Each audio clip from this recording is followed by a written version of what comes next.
Be strong.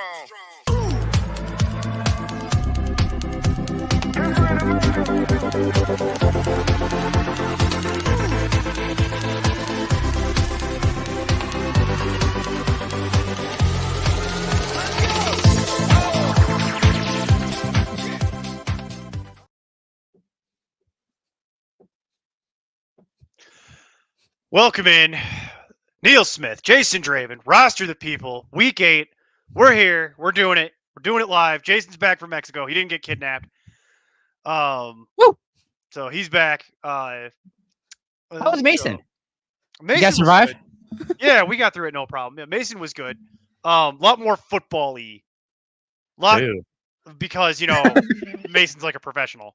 Yeah, I know. So a lot more like actual football and a lot less just, Nonsense. BS. Yeah.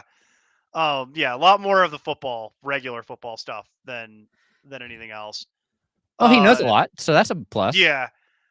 So we spent a lot of time talking about football, talked about the Cowboys and their lovely struggles, answered a lot of questions. We were dealing with that. Daniel was here, talking to Daniel. So we had a lot of that going on. So there it is. And see here, like Glitchy Gamer was here last week. He saw Mason. So yeah, it's a different vibe because you do a lot more serious topics and a lot more football. I will say I do have one thing before. You act like I don't do serious. I can do serious topics. You have the ability. That's not the same thing. Polo's What's here. up? What's up, Polo? But yeah, we talked about a lot of different stuff last week. A lot more serious football stuff. A lot less nonsense.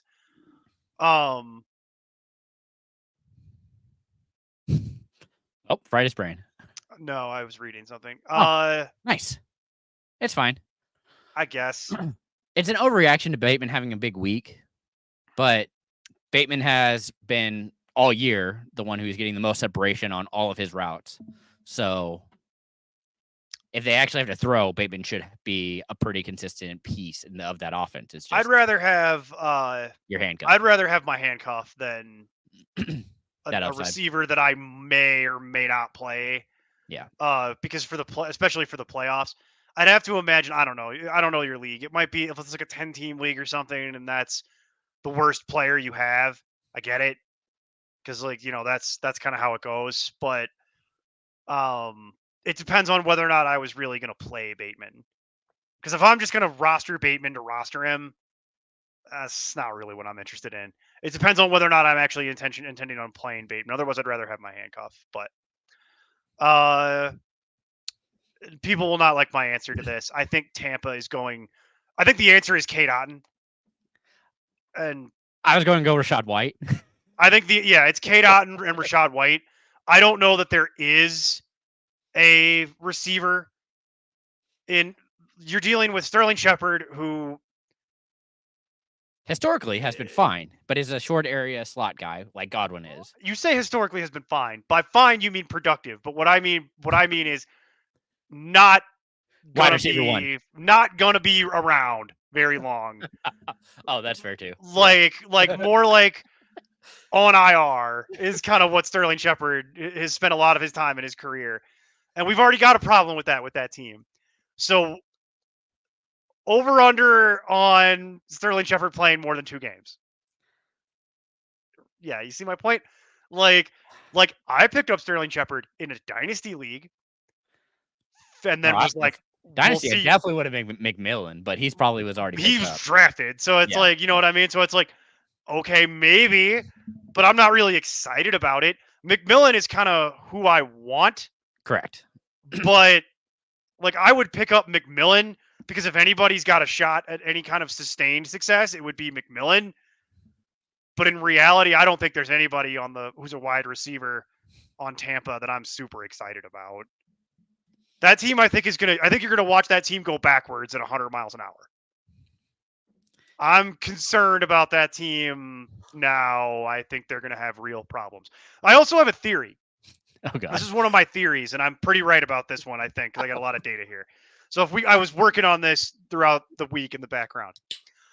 All of the defenses in that division are horrible. That's what I'm working off of.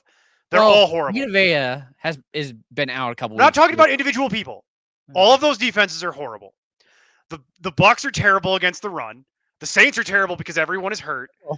The Bucks are terrible in general. Running backs. It's all bad, okay? And the reason that it's taken the reason why, and that the Panthers are bad, it's all bad. That whole division is bad on defense. And the reason why it's taken, and the Falcons are bad on defense, everybody's bad on defense in that division. And the reason why it's taken so long to work this out is because they all play each other so much. That's what it is. Everyone in that division is bad at defense. Like, it's all bad. And that's what it is. And that's what I've been working. That's my working thing. Theory. all of those defenses are actually bad. And the only reason is that we didn't notice it earlier is because they all play each other. So that's where I'm at with this at this point. So that's just something to keep in mind as that division kind of works itself out. But I have real concerns about the Bucks could very quickly start looking like the Saints. You know what I mean? Where it's like that team looked great when they had their starters, and then the minute all their starters get hurt, it's like that team could look pretty ugly. You know what I mean? So I'm not super excited about my fill-in options. You know what I mean? I think McMillan would be the one that you want. Polo's asking the same question. Is it worth grabbing or Sterling Shepard? Who am I cutting? Yeah, that's the more important part of this whole equation, because that's where you're more likely going to get in trouble. It's like, who am I cutting? I can tell you that I have McMillan rated the highest. McMillan is rated the highest, and I have him at... It's not great. The fact that I have to scroll. I have McMillan the highest. I have him at wide receiver 50. So potential flex. Yes, a desperation flex. Not a good flex. Not a flex that you feel good about. And I've seen people blowing their fab budgets, and it's like, no, don't love it. All right, so Komet or Otto this week? It's probably going to be Otten, but yeah.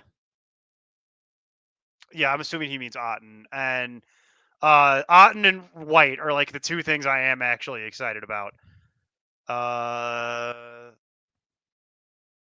Yep, I'm playing Otten. I have Otten at tight end 11 this week, so he's at tight end 1 to the extent that means anything. Thinking about dropping Kirk for Waddle. Yeah, that's probably fine at this point. That is probably fine. G-Turn, better wide receiver I'm too. only used to seeing G-Turn on Sundays. Welcome in, G-Turn. That's awesome. Well, it's weird because he switches from YouTube to Twitch. Yeah, back and forth. Yeah, I'm not sure what that's about. Like, but yeah, I think you are fine. Yeah. To make that move, you're good. They're gonna if Tua actually does play, which we'll see. They're gonna run up the score on whoever they play against intentionally, and it's not even personal against the other team. It's just they're gonna be celebrating, so they're gonna run the score up. Yeah, and we'll see how long this lasts. So yeah, Tampa could lean on the run, but I think what that's going to turn into is, I think that's going to turn into a lot of Otten over the middle, a lot of Rashard White dump offs, and then let the other two actually do the running of the ball. And that might be your offense. That might very well be the offense, and then Shepard will have some level of involvement, and they're going to try to get McMillan going. But McMillan's a rookie. Like, he did okay Shepard, last week. He had 8 targets. He caught 3 of them. They're not. I mean, 8 targets is fine. Okay, but it was against the Ravens, who are they're not super against the pass, but you're gonna have to work a little harder to get me to be excited about this. Like, I'm not the really correct sold answer on is Jennings, or that's the other one I got a lot today. Jennings or Pearsall. Jennings. Okay. Jennings, if he's playing. Correct. If he's playing. If you need somebody just for this week. I'm not interested in Ricky. Okay. I wanted to make sure we were on the same page on that. I'm not interested in Ricky Bobby. I'm good on that. Jennings, for sure. That's not actually that close. I could see why that would be a question. I heard it a lot. Jennings is always hurt. You just deal with that. Like, Jennings is always hurt. It's like, welcome to the career of Jawan Jennings. Like, Let's Well, see. to be fair, insert 49ers wide receiver here. Yeah. They have a type. yeah. McMillan, Douglas, Pittman. Which Douglas? Which DeMario. Douglas? Oh yeah, probably DeMario. Hang on, I'll double check that. Pretty sure. I think that's what. I now see that you this say that question. out loud. I'm Now able that you to say that cycle out through it loud, very that's quickly. probably. All right, I have Pittman rated the highest at 37. I have Douglas at 45, and I have McMillan below that. So, Pittman had 9 fantasy points. He also had like 7 targets. In one He of the caught best 3 of them. matchups, though.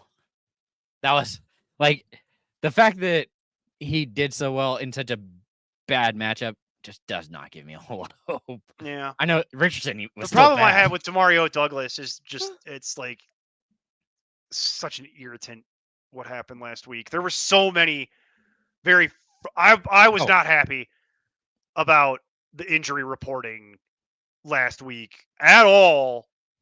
Correct. I'd like to point out that you had to have known that Deebo Samuel had pneumonia. Why that wasn't being reported that way was very annoying and borderline litigible. like that The teams is. do not care about your fantasy. I'm not worried. No, but they do care about the gambling revenue, and that's what I mean by litigible. Like that is the kind of thing that affects get lines and bets. And I understand no one cares about our little corner of the nerd basement, but they do care about the gambling stuff. And that, if I had laid a large wager on the 49ers and then found out that Deebo Samuel had pneumonia after the fact, I'd be pretty pissed. So, and then the whole Demario Douglas thing, they're like, he's fine. And then find out later he had like horrible food poisoning and didn't sleep at all the night prior. And it's like, this is a disaster. So a lot of that's horrible. They need to figure that out. I'm skeptical. Yeah. I'm skeptical about that. He's questionable. They just got him off of IR. They just opened his the 20. window. They didn't even get him from IR. They opened his 21-day practice window. Hasn't practiced. Yeah, they didn't even technically. They designated him to return. They haven't even officially. So I do not think he's going to play tomorrow. I find that unlikely. That would be, and then even if he was, I would have very serious concerns about playing him for my fantasy team in the situation that he is in. Yeah, the Falcons are a disaster. Cousins or Stafford? Ooh, Stafford. He's gonna have to throw, and he gets Cooper Kupp back. Cupper. Golly, He's got Cupper. He got the Cupper back. Cupper. All right. A cup of Joe. Oh God. Can I pass? What you want the Vikings or Bucks? No, right? I just don't know that I could bring myself to play Stafford on a short week. Worried about Kyron running them all in. Yeah, a little. I'm worried also about the idea that Stafford has yet to get past 15 fantasy points at any point this year. Whereas at least I've seen Kirk Cousins do it the one time. The one time, yeah. The one time he did it. Oh, twice. Week 2 against the Eagles. The Eagles. God, that's so bad. I'm more pivoting now into like, is Bo Nix available on the waiver wire? Like, yep, probably should be. I like Nix. I like his matchup. I don't like Nix that much, but I like the fact that he's playing Carolina. Well, I like it because he has a rushing floor and is playing Carolina. Yeah, that's the only reason I would even recommend this.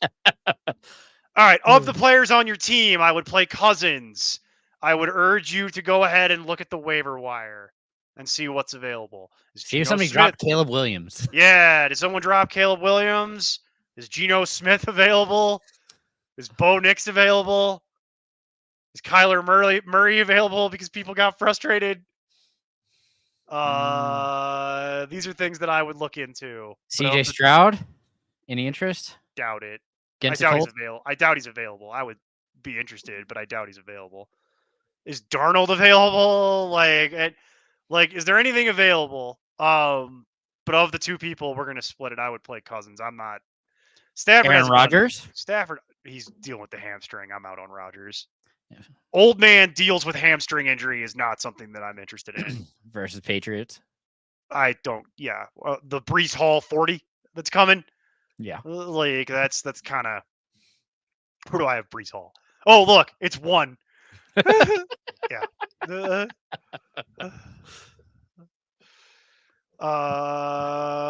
What is one player in a league that I could buy? I like this question. Okay, so who's an underrated player that you could try and trade for now that people aren't paying attention to? There's a couple.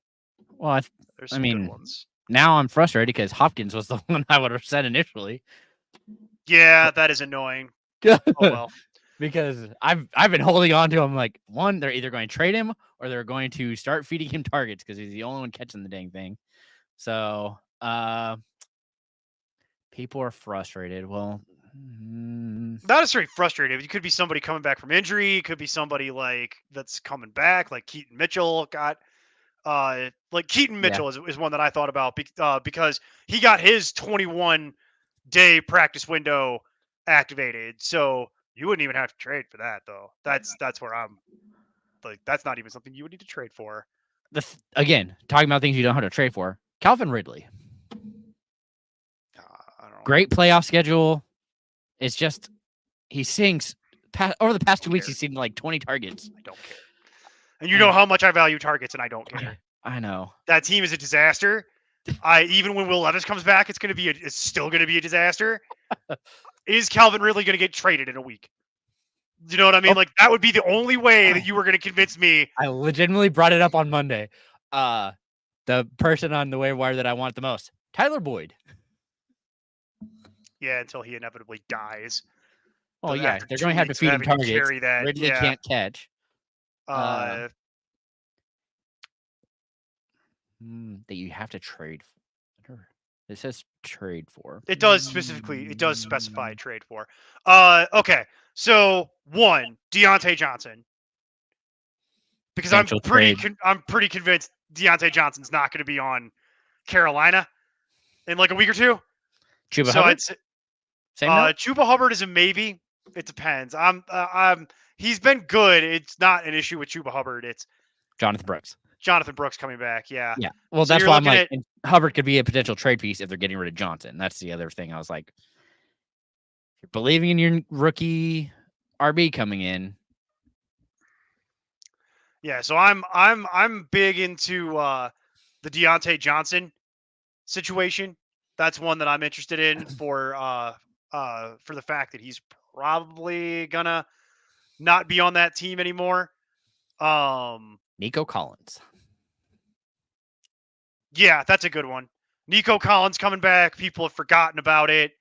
It's already been 2 weeks. Yeah, it's already been 2 weeks, and people have the attention span of a goldfish, so they don't remember anything. So, absolutely Nico Collins because he's been sitting there on the waiver wire.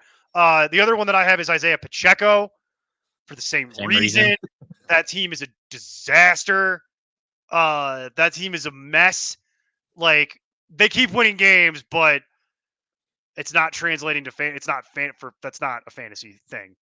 That's Isaiah Pacheco is one that when he comes back, they're gonna just ram targets down his throat, and he's gonna get he's gonna get to the bulk of the work. So much so that I actually have concerns about him getting hurt again. So that's one, but I would be looking at that and see if you can go talk to the person who hasn't, because they might be like 1-6 or some terrible, you could probably work that out. So that's one for me. Let's get one more, Jason. One more.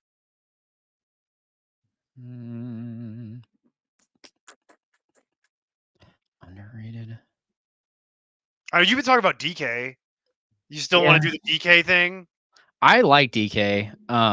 It's just, and we saw it now 2 weeks ago when he actually scored. Like, that has to come. He has to start scoring, and that's what's really going to boost him up, is adding that 6 points every week. Yeah. But I mean, we keep talking about players that dealing with injuries that are coming back. Well, that's kind of where we are in Olave? the season. That's kind of where we are. I'm not sold on that. Was The Shaheed Saints. out the rest of the year? Yeah, That's the only reason that it's more I'm not sold on that team. I have very serious concerns about that team.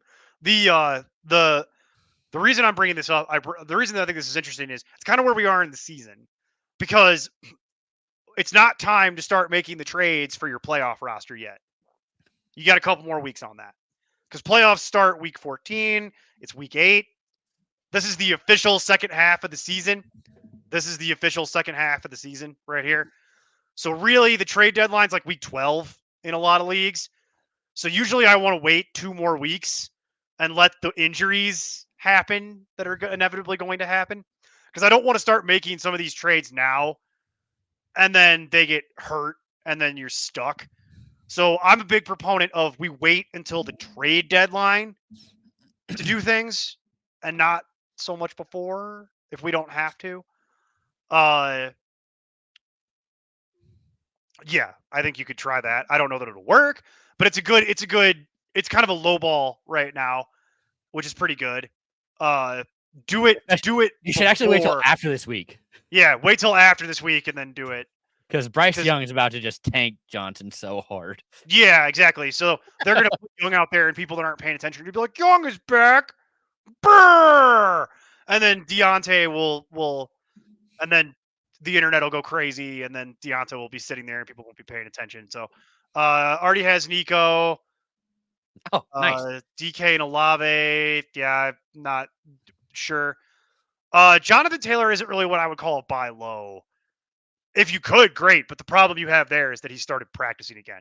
And anybody who has waited this long is going to want something close to retail on that. And I'm not giving them retail on that, especially because I think when he comes back, he's going to absolutely just get force fed. Because we've seen what Richardson is at this point. Richardson at this point, it's the worst case scenario that I brought up going all the way back 32 teams in 32 days, and we've talked about it since then almost weekly because people are big mad. They are big mad. They got their big angry pants on. They're hiking them all the way up. They're big mad about it. And I warned everybody going back to preseason.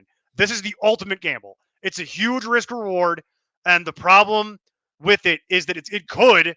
This is exactly what I said. It could look like year 1 Jalen Hurts, because he has not had any time to practice. He came in, got hurt, went on IR for the whole year, rehab. Then he had the offseason.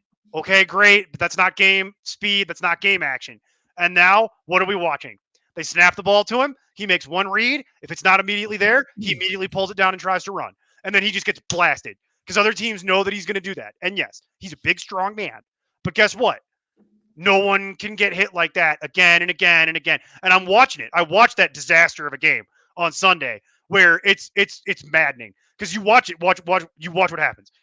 Snap, look, not there. Immediately pull down to try to run. There's no like pocket presence or awareness, and it's like no progression. No, it's literally snap, not there, pull down, run, and it's like, dude, you cannot. And that's what year 1 Jalen Hurts looked like.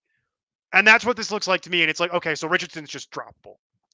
So there's like, I have a list of players that are just cuttable because we keep getting asked about them. Richardson's right near the top. You can just cut him. It's over. The dream is dead. Move on. Opportunity cost means nothing anymore. We're halfway through the season. There's enough tape. By the way, I give that, like, if he's going to play like that, 2-3 more weeks, it'll be Flacco again because Anthony Richardson will be on IR. Yeah. So on that point, Pittman. Pittman would be highly interesting as a buy low potentially, but that presupposes that I'm right about Richardson getting hurt. So that's why I'm not really offering. It's not necessarily that. I also think that once they're eliminated, why?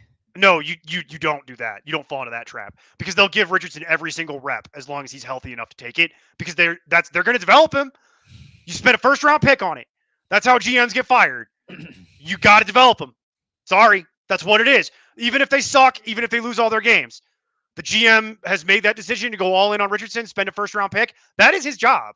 That is how he will be evaluated as the GM. So he will have to play Richardson even in those games that don't matter because you've got to get Richardson reps. You've got to get him reps. because it's the only way that he's going to get better and have the game slow down for him is if he can be out there learning on the job. It's on the job training, Jason. It's what it is. And he's going to have to do it. I know it's stupid, but like that's what the NFL is. It's how it works. We've seen it for a million years. That is what they will do. So that's why I'm saying I'm not really interested in that. What about Dobbs? Are you interested in Dobbs? I love all the route he's running. I struggle to trust that offense. Like that's my they issue. Spread it around so much that they have too many weapons, which is great. For them, from a real football perspective, yeah. See, this is where I like to wait like another 2 weeks to start looking for like playoff candidates for what I want for my playoff roster, because I need to see who's still healthy. I need to see what their schedule is going to look like. Is their quarterback going to be healthy? I don't know. We still have a couple more weeks before we can really get into that. I'd say it's at least 2 weeks, more like 3. What about Marvin Harrison Jr.? I am not interested. Okay. Well, he brought up buy low. Oh, I understand. I'm just saying. And so I was like, I'm just saying. I agree. I can't bring myself to want to buy low on Marvin Harrison, but theoretically, he should have all the targets. I wish he was on the Chargers. If I had wheels, I'd be a wagon. I know. Like it's. I'm not doing this. That's why I was saying we kind of went through the list. Like, and yeah, look at that next week. Let Young go out there and just crater it. Start the conversation this week. Get a seed planted in whoever is the manager of Deontay's mind that, hey, I'm interested in this, whether you are or not, and slowly start that conversation. That way, when he sucks, you're able to go like, oh, hey, go for it. Yeah. I'm not totally sold on it. Jason is. Jason could talk to you about that. Well, it's not so much that, again, we had a discussion on our Discord about it, but the thing that I've always liked about him is he's going to catch the ball. And when you look at the other wide receivers for the Chiefs, they've kind of been struggling to do that. So adding another option that can seemingly stay healthy, which has been a surprising issue for the Chiefs. Like, for example, this week, we're still not sure on Juju. Now, Justin Watson. Juju's already ruled out. Oh, like, that's right. Okay, that's forever right. Ago. Justin Watson is another one who I think was also potentially ruled out or is questionable. He's questionable. So Juju was ruled out immediately. Yeah. Juju's probably going to be a couple weeks. So it really depends on how fast Hopkins can pick up this playbook and run with it, because he might just end up being the one who plays this week and is, here you go. Good luck. Run 5 yards and turn around. And he can do that very well. Chuck that ball up. He'll catch it. He was like, still had an 85% catch rate or something. Yeah. Stupid this year. The issue is like, he's got to get red zone work to actually matter. And that's part of the issue. Is that going to happen? Otherwise, it's kind of all a lot of huffing and puffing about nothing. Yeah. And since we don't know, I find it hard to want to sit here and recommend the 31-year-old guy who hasn't looked right since 2022. And yeah, he can still go out there and run routes and catch it, but he's not the explosive playmaker that he used to be ever since that last knee injury kind of did it. And hey, I'm old, man. I get it. You take a couple whacks to the knee and it's like, yeah, that's over. That's over now.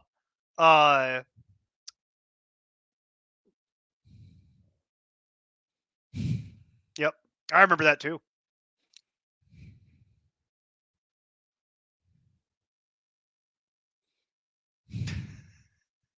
Yep. I agree with all that.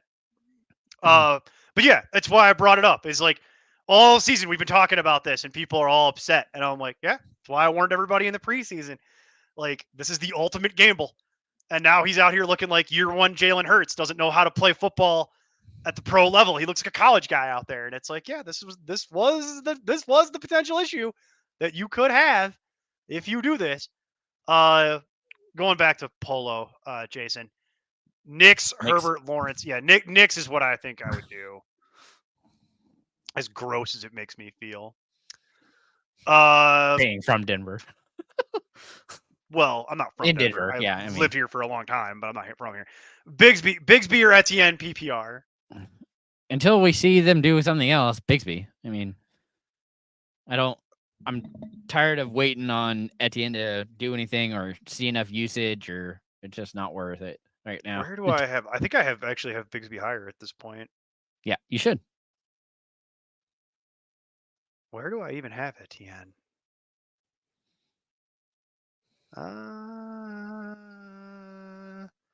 It's never good when I have to scroll. Bear with me, gentle listener. Are you? Oh, there he is. Yeah. Okay. Oh, it's because he's still questionable. That's why I read. That's why. Okay, so it's Bigsby for right now. Ask me again on Sunday.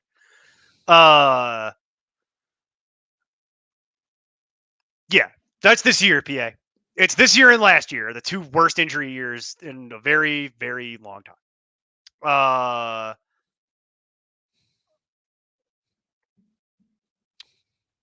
Brian Thomas, Rashad. Oh yeah. Depends on what you have at wide receiver. A little bit, yeah. It does depend on what your other wide receivers are. I am interested in that idea because Hall is going to be really solid down the stretch here. They're going to run him into the ground. But it does depend on what your other wide receivers are. So, that's part of it. So let us know who your other wide receivers are there. Did that. Did that.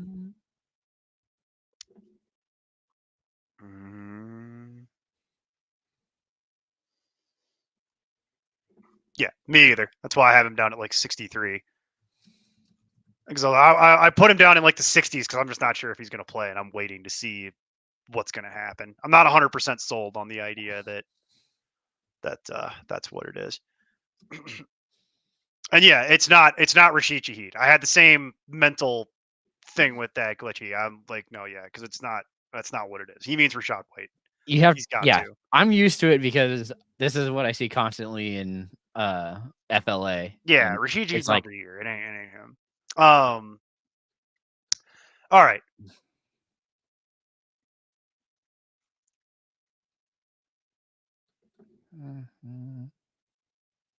Oh, you're the one who has Hall.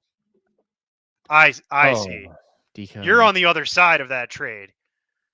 That's different. Most people. Okay, so what our running backs do you have?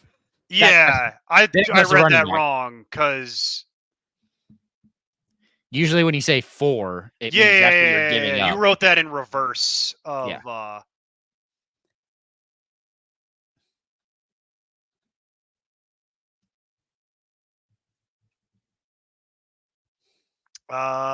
is DK gonna play? Good question. I don't believe so. I don't think so. It's Wednesday, so we don't know yet, but I would say I'm a little skeptical about that. Yeah, I have DK at like 98 in my rankings because I'm waiting for more information. And that won't stay that way. He'll either go way, way, way lower or get removed, or he'll come up. I do think Olave is going to play.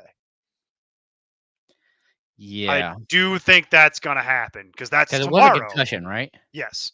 And I think they said he was practicing today. He was practicing today. That is correct. Limited. I didn't see anything about a note on contact. Nope. Limited. But it does. I do think he's going to play. My bigger problem with that is Spencer Rattler. Because, ew. Yeah. That looked terrible. So, I mean, they play. Nope, I'm doing that thing. What do you mean that by that's tomorrow? The game is tomorrow. Is the Right? game tomorrow?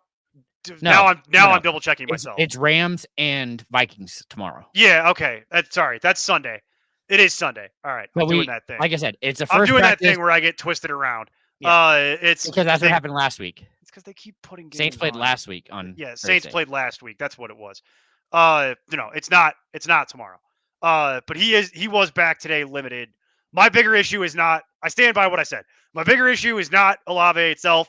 It's Rattler, and the fact that team looked terrible last week with Rattler under center, and I don't think 1 week is enough to fix it. They keep putting games on different days, and I can't keep it straight. I'm getting old. I can't keep it straight anymore. Oh, just wait till the holidays, buddy. I'll be dead by then. We don't have to worry about that. I'll be long dead by then. I'll be dead by then. You don't even need to worry about that. Have Brian Robinson, Hall, Etienne, and Bigsby. Yeah.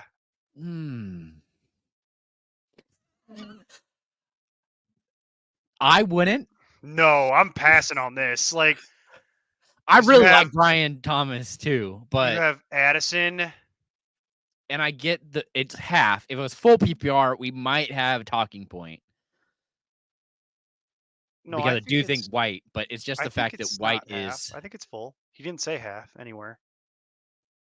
Oh, I thought it was the first one. I thought said. This is the first one. Oh, this is the original question. Brian Thomas and Rashid White for Hall PPR. Yes, no, maybe. See. Okay, it's a maybe, just because of the fact that I think White will be fine moving forward in PPR without Godwin. I think he's one of the big benefactors of that. White has become interesting again because he was going to be like left for dead at one point, and then now also the fact that they're probably going to be losing a lot of games and having to chase because their team is bad. And they're not going to have Mike Evans back until week 11 at the absolute earliest. And that's their bye. So really it's week 12. By that point, they could be 4 weeks. Like they'll be like 4 and 5 at that point. And it's like, yeah, that's not what you're looking for. So they'll have to do something. But then even then, they're only getting Evans back. And we've seen what this team looks like when they don't have both a healthy Evans and a healthy Godwin. It starts to get a lot uglier quickly. But White will start catching passes again, and that'll be good. Yeah, that's the big benefit of that, is that he will be. The issue is now that Jets are going to actually use. This is kind of my thought process with Breece Hall. Is like, because Breece Hall at this point is like my number one running back in all of fantasy. Is the problem. So that's where I'm like, what else are you getting? Because you're going to get White and Thomas. Well, I like Thomas. Good stretch run player. But like, that's where I'm like, how desperate are you at your other positions? And from what I've seen, it's not desperate enough for me to want to get involved in this. Because there's a big downgrade from Hall to White. Yeah. Hall is like one of 3. 1, 2, 3 in some order. White is like 20. If we're ranking running backs, it's like in that neighborhood. He's going to be like an RB2. And the upgrade for Brian Thomas isn't really enough for me. I mean, current wide receiver 8. Who, Thomas is? Yeah, I'm sure he is the current wide receiver 8. But is that going to stay that way? I don't know. Is everyone on that team going to get fired? Like, probably. Like, it's something to think about. Like, I like Brian Thomas fine. He's actually one of the guys that I've got kind of penciled down around here for trade target recommendations at some point. Yeah. But I want to see how the next 3 weeks go. That's why I haven't done that yet, because it's like, well, we need to get another couple weeks under our belt before we start talking about playoff rosters and roster construction for the playoffs. If these are deals that you're talking about, like, oh, I'm trying to build my team for the playoffs, you're doing that too early. You want to wait like another couple weeks before you do that. If you're looking for players that's like, it's week 8, we're officially at the halfway point, and I'm 3 and 4, I'm 4 and 3, and I feel like I need to do something, or I'm not going to make the playoffs, that's a different thing. Because if you're looking for to build your playoff roster now, you're probably going to be sad. Have you seen how many injuries are happening this year? You're doing that too early. You got to wait. You want to wait and not burn all your draft capital trying to get players now. Okay, well I wouldn't burn down the Hall thing for that. If you're 3-4, that's not enough. You need more than that. If you're 3-4 and you think that's your most saleable piece, go shop it around and see if you can get something actually good. Like that's kind of what it is. You don't want an RB2 and Yeah, what is you going to need be an rated. RB1 and an RB2, or Yeah, RB1 and a wide receiver 1. Right. You need an RB1 and a wide receiver 1, just lower on the page. You need like Terry McLaurin. Yeah, that would be one. Like Terry McLaurin and hang on, I'll tell you. I mean, I still think BTJ could be in there, but Achan. Like yeah, you want like Achan and Terry McLaurin, or like I don't want Aaron Jones. DeAndre Swift and Malik Neighbors. Like Brian Robinson and and BTJ. CeeDee Lamb. Like you want something like that. That's kind of what you're looking for. You don't want an RB2 and a wide receiver 2. You do need wide receiver help. Yeah, you need help, but this isn't the way I would go about doing it. I think Shakira gets a nice step up now too. There you go. You want Swift and someone who's just given up on Tyreek Hill. That's there you go. That would be one way to do it. I'd be fine with that. Like, yeah, these are all hypotheticals here, Jason.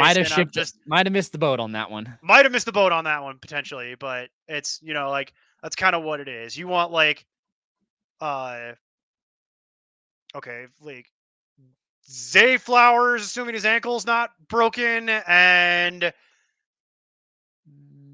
Zay Flowers, 19. Kenneth Walker, like Kyron Williams. Oh God, I wish. Not even that much of a downgrade.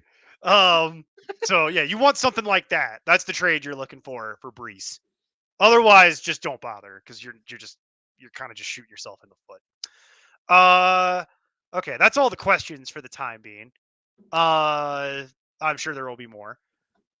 The other thing that we can do while we wait for more questions, and Neil already did his old man rant about the injury reporting and about Anthony Richardson.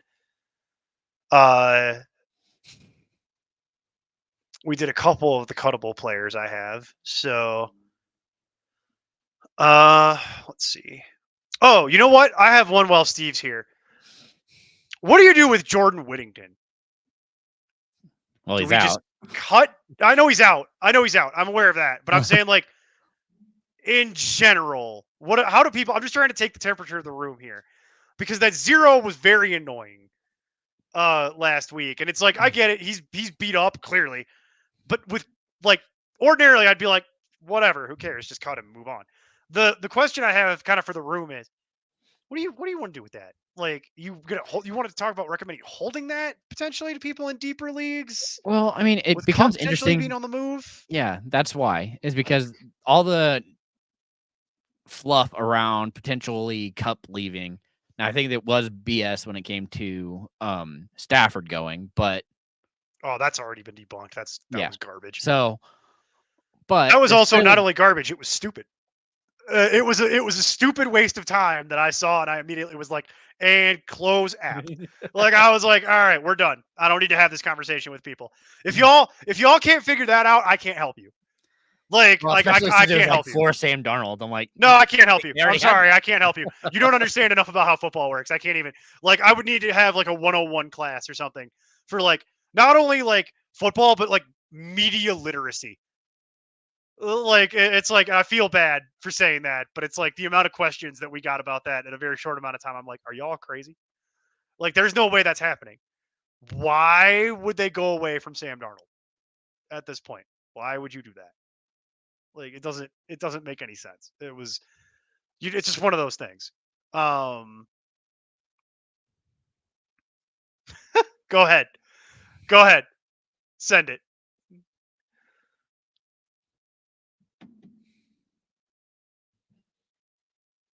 Yeah, that's kind of my theory, is that like Whittington is like, even if Cup is dealt, I'm struggling to get excited about this anymore. Like I'm struggling to get excited about it, and I'm bringing this up because I have a list of cuttable players that I've been working on, because we get so many cut questions. We've gotten less cut questions today than we have in weeks, because normally it's like half cut question, like cut. Who do I cut? And it's like, well, there's a bunch of guys that I've kind of gone around, and I'm like, well, we can just cut these people now. We don't need them anymore. And I was thinking about, is Whittington on that? Should Whittington be on that list? So that's kind of the question. Is Yeah, like, pretty much if they have an injury, there's not really a reason to roster them. Yeah, there's just with been how a many few, injuries going around right now. Yeah, there's just been a few that I like. We keep getting asked questions about this, and I'm like, no, Juju, you can just cut that player. I'm fine with cutting Juju at this point, because you're gonna have to hold him for another like I don't think he's getting back for another 3-4 weeks. And even if he does, great. By that point, like he's playing behind DeAndre Hopkins, clearly. That tells you a lot about what is really going on with Juju. The fact that they were willing to go do that deal. So like it was Juju is relatively cuttable. inexpensive. Like Yes, but that's nuts to me. Yes, but still, like, well, it's because he's old, Jason. I don't think I know you keep but living in like 1998, man. Like Hershey bars don't cost a nickel anymore. Like, never I'm cost a sorry. nickel. Yes, they did. In 1950, they did. Okay, I was like, not for me.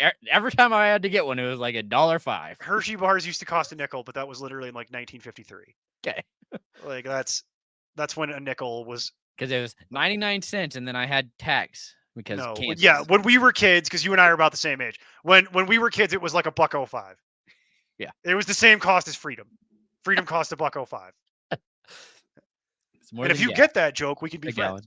And if anybody out there gets that joke, we can be friends, because that's where we are. But yeah, there's a lot of things that we've been getting a lot of weird questions that have players like, who do I cut? And it's like, who should I hold on to? And I've noticed recently that it's like, no, there's a lot of players that we can just that are just like cuttable. Like Alan Lazard is completely cuttable. Like you can just go, Alec Pierce is just completely cuttable. Like go ahead and you can just do that. No, sorry. you can cut Pittman if you want. You have fun with that. No, I'm not cutting Downs either. Not cutting Downs either. But there's a lot of players. Mad I can make you. Your face is slowly getting redder as I talk about. Oh, that's the alcoholism. But yeah, there's a lot of players like that can just go. That are still being rostered. So it's weird that we're not getting as many of those questions. As normal. What about this one? Here's another one. Cortland Sutton. Is Cortland Sutton cuttable at this point? Yeah, I'm starting to kind of warm up to that idea, where that's a shame. That's a shame. That is a darn shame, but I'm starting to warm up to that idea where I think he Calvin Ridley? Calvin Ridley's been cuttable for me for a while.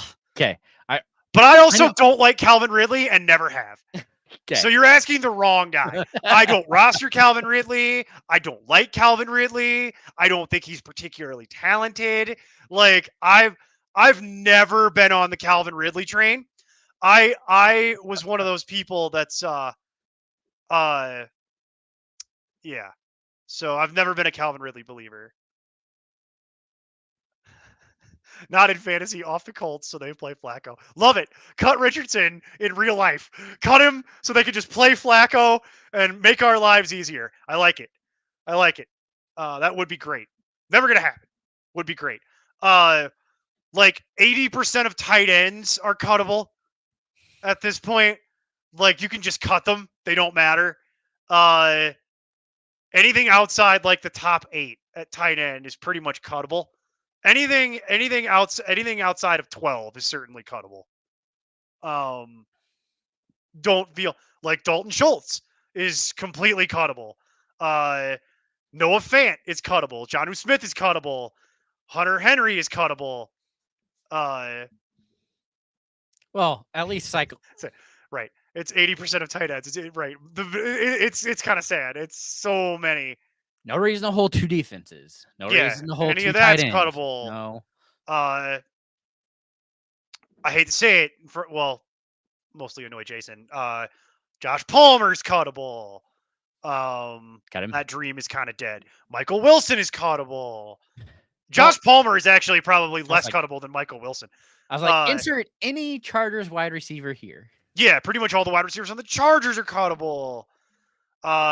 Anyone on the Cardinals that isn't Connor McBride and Marvin Harrison is all cuttable. Anything outside of that's cuttable. Murray? You didn't. I said what I said. Okay. I said what I said. You want to I was cut just Murray? You throwing go it out nuts. there to Like, double check. Murray can go. Like I'm fine with it. Christian Jerry Kirk? Judy's cuttable. Although that'll bite me in the butt. You know that'll bite me in the butt sure, now that yeah. I said it out loud. Jameis Winston. He's coming back, baby. Gunslinger. I was gonna eat the W, but I'm not gonna Yeah, subject people to that. Yeah. There's a lot of people that are cuttable at this point. It's pretty ugly.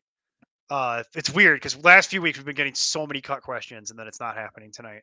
So I actually prepared like a list, and we went through it, and I've been adding more to it as we go. Roma Dunze. I don't know about how I feel about that yet. I don't roster Roma Dunze, so I'm not the best person to ask on that. It's just the way that worked out. I'm kind of iffy on that. Yeah. For week 10. So That's 2 2 weeks. weeks in advance. All right, give me a sec. Don't have that one out in front of me. Yeah, me either. Dun, dun, dun, dun, dun, dun, dun. If I were the NFL, where would I be? There you are. I'd be billionaire. So Okay, so Falcons are playing Saints. Dolphins are playing Rams. Broncos are playing the Chiefs. Don't love that. And then Jets are playing Cardinals. Oh, the Bucks are playing in their throwback uniforms that day. They're using the old logo and everything. Oh, that's gonna be awesome. They're gonna play in the creamsicle uniforms. The kids don't know about the creamsicle uniforms. They're not old enough for that. They don't know what that is. That's gonna be great watching them try to figure that out. Like, what is this hideous uniform? And I'm gonna be like, well, you see, it was the 80s. It was the 80s, kids. I'm probably going to roll Rodgers there. It's hard to say for sure without knowing who is healthy. But you'd think that's me being a flippin' a-hole. Kind of not. I am interested in. It's close between him and Tua for me. I was gonna say Tua is kind of what's speaking to me. Tua against the Rams on Monday Night Football. Kind of like that as my option. It's Tua. It's that, or it's if Stafford is still not Stafford. If Goff is available at any level. Reason I told you to pick him up last week. Yeah, he's not. I'd say Tua is my choice, followed by possibly Cousins, because they're playing the Saints, and that's a division game where no one will play any defense whatsoever. Remember the last time those teams played? I do. Pretty sure that was the game. Back. Pretty positive that was the game where Cousins had like the 40. Let me double check that. Nope, that was against Tampa Bay. All right, I'm less interested. It's almost like Tampa Bay's defense is bad. It's almost like it's almost like we go back to the beginning of the show. All of those defenses are bad. They're all bad in that division. Every defense in that division is horrible, and that's just what it is. And it took a while to figure it out because they all play each other. So it's like that's the issue. Nope, I'm going with Tua. I like Tua against the Rams. I do not want to play Bo Nix and Aaron Rodgers. So Aaron Rodgers would be my second choice at that point, but I don't want to do that if I could avoid it.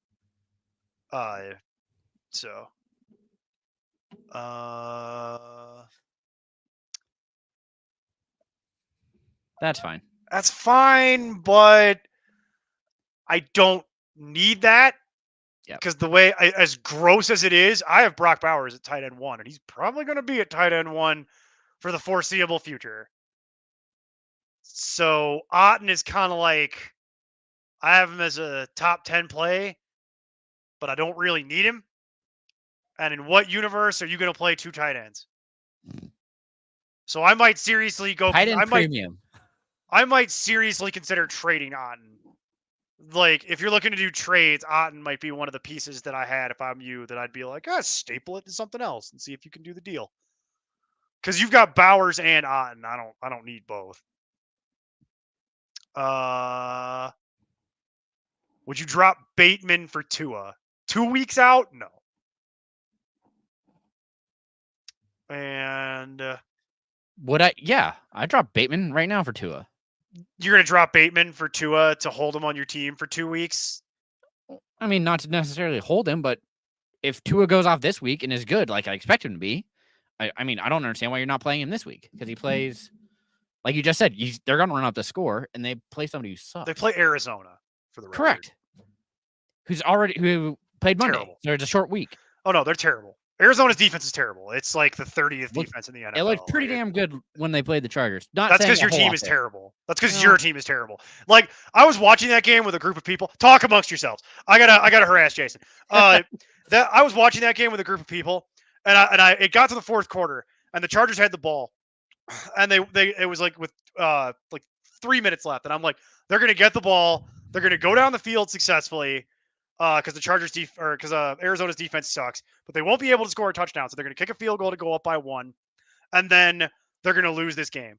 And that is exactly what happened. It's like I narrated it. I was like, this is exactly what's going to happen. They're going to go down and kick the field goal. Okay, now the Cardinals are going to get the ball, and then the Chargers are going to fail to contain. I don't know how they're going to fail to contain, but they're going to fail to contain, and then they threw the jump off to James Conner. And the people I was watching this game with don't really watch football, so they're like, are you a wizard? And I'm like, no, I've just been watching this my whole life. Like, This is what's going to happen. This is what's going to happen. I guarantee it. Like, I still am not sure how Rager wasn't out before he fumbled that ball. But again, I think that's what really, granted, it was a touchdown, so we would have had 4 points. Not that big of a difference, because they likely would have just scored instead of kicking a field goal. But the fact that he had a touchback is... Yeah. The Saints defense is good when it's healthy. That's not my contention. The contention I'm making is that it's not healthy, and that every defense now is bad in that division. Yeah, exactly. When they were fully healthy, they blew out Carolina.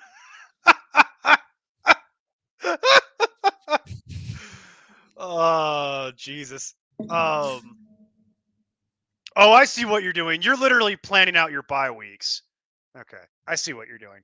If that's what you're doing, go ahead and drop. If you're not going to play Bateman this week or next week, or in week 10, just cut him and pick up Tua. I see what you're doing. You're trying to plan out your buys now, which is smart. Go ahead, just do it. That's totally fine. My favorite teams are the Bears, because I was born in Chicago and I lived there for a very long time, and I don't care in that way. And then I've watched a lot of Broncos because I've lived in Denver for as long as I have, but it's kind of the same reaction. I kind of don't care. What you'll find about me, Glitchy, is that I don't actually care who wins a lot of these games. What I care about is my fantasy picks doing good, and I don't really care who wins the actual games. I'll let you in on a dirty little secret, Glitchy. I barely watch the playoffs because I do not care. Like, it is not. It is, and I know, and what's funny is about that is a lot of people find that infuriating. Like, a lot of people do not like that. They're like, what do you mean you don't have a favorite team? You're not a fan of something? And I'm like, I literally do not care. Like, I care about my fantasy picks doing good to help everybody else out and myself. I care about winning my leagues and making money. And I don't really care who wins the actual individual NFL games. It doesn't matter to me. I watch the NFL for entertainment. And the whole purpose of what it is. Like, yeah, I don't care about like who wins. I will say I'm getting a little tired of the Chiefs winning all the time. That's becoming boring. I'd like to see something that isn't that. The Lions are your favorite team. That's great. I'm happy for you because I don't know how old you are. The fact that you're talking They about your haven't won, dad. so it doesn't matter. Yeah. Well, no, but it's less painful. If he's 40, it's like, okay, then you've had a lot of heartache over those years. If you're 12, it's uh, yes, that also, yeah. So I'll watch some playoffs, but I don't watch like a lot of it. I'll watch like some of the games that I think might be interesting, but Yeah, I at don't that point, I'm moving into college basketball. So Yeah, like I'm which I not also, you super don't care a whole excited. lot about. Well, I like the tournament, but outside the Yeah, tournament, I don't care. Like, yeah. that's a majority of fans. I would play Love this week because Love is playing against Jacksonville, and yeah. Because here's the thing: they're gonna try to run up the score in that Dolphins game if it's going well, but I could also see a situation where the coaching staff, given what they've been dealing with, is going to be like, get over here, sit down, shut up, we're done, you're done, put you in bubble wrap, like, and you just sit there and look pretty, and because that's going to be the thing. Whereas the Packers have proven they don't care and they're crazy, and they're out there putting Love in. Love gets his ankle all messed. His ankle's all bendy wendy, and they send him back out there anyway after like a week off. So it's like they pay that man $60 million. Get in there, go. So it's a whole thing. Jason, who's your quarterback start of the week? I'm going back to the well because I just think it's easy and I like it. Jared Goff versus the Titans. Currently quarterback 13. It is easy. Past 3 weeks, sorry, has scored 26.2, 25.1, and 18.8. Sorry, I forgot he had his bye in there, which equates to quarterback 4, and quarterback 10. Titans aren't good, so I expect him to be just fine. They're actually okay against the run, so theoretically he'll have to throw. But even if not, the fact that he's putting up such solid numbers for you the past 3 weeks, I'm more than willing to roll him out there. He has thrown more touchdowns than interceptions. Wait, no. More touchdowns in the past 3 weeks than interceptions all year? I'm trying to think what it was now. Dang it. You made I read it and I was just like, oh, that's interesting. I'm gonna make you go find it. Not even in the past 4 games, the Lions have scored more touchdowns than Jared Goff has incompletions. That's what it was. There you go. All right, Goff's a good one. It's funny. I'm actually sort of surprised that given the matchup and everything else that he's not already in the top 12. I actually had to go look that up. He's rated behind Patrick Mahomes, which is just stunning to me. Like, we're just not learning as an industry on the whole Patrick Mahomes thing, huh? We're just not learning lessons. We're just not going to learn that. They don't care about lesson. your fantasy team. They just want to win, and they're doing just fine. We're just not going to learn any of these fun little lessons. Apparently, okay. Well, that's entertaining. Okay, I don't know about that. I don't know about all that, but there you go. I got there. What's up, Peter? Hey. All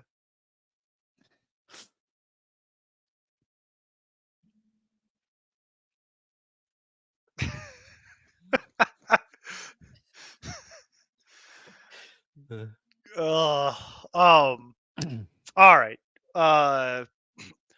Okay. Sorry. I got distracted. Looking at that. For me, it's Bo Nix. We've already talked about this a couple times, and I'm going to make it really simple for you. It's not even because I think Bo Nix is that good. It's because Bo Nix plays Carolina, and he's got that rushing floor, and that's really all you need to know. Yeah, that's it. I think Goff gets a rushing touchdown. No, I'm doing it. I think Nix gets a rushing touchdown in that game, and he only needs one. One rushing touchdown pays you off for the day. You are good. So if you're streaming, I like Nix. That's where we are for this week, because you're really looking for it. The question kind of gets a range to who's your favorite streamer, and for me, it's Nix, where it's like that man when he learns how to actually throw a football might It reminds me of that South Park joke. My dad says you suck, but you might be good someday. That's literally like what we're watching. It's like you kind of suck, but you might be good someday. Like if he could learn how to actually like throw from the pocket is going to be the thing for him. He's got to learn how to like throw from anything resembling the pocket. But even he does a better job of not immediately pulling the ball down and running like Anthony Richardson does. It's hilarious. Nick's at least runs to the side, pretending like he's going to pass. Like it's one of those type of deals. Anyway, I like Nick's quite a bit. The other one would be Tua, who we've talked about, but Steve kind of brought this up. I mean, that's my issue with not wanting to make Tua my of the week pick. Yeah. The idea that he might be done in the third quarter. Because if they're up by enough, they might just be like, you go sit down, sir. You're done. Like, Mr. Not going to wear a Guardian cap. Well, you can go grab some pine then.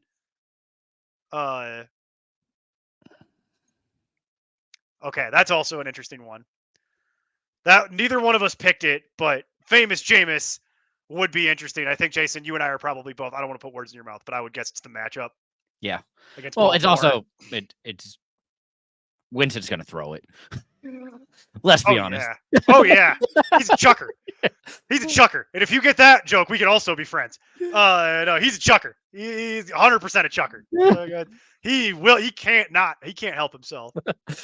He's like, oh, there's somebody somewhat open. Yeah. Let's throw it. Yeah. There's a league that I play in where I actually picked up Cedric Tillman, just for S's and G's, just to see. Because it didn't cost me anything, so I'm like, all right, F it. I got a roster spot. Cedric Tillman, come on now. Let's see.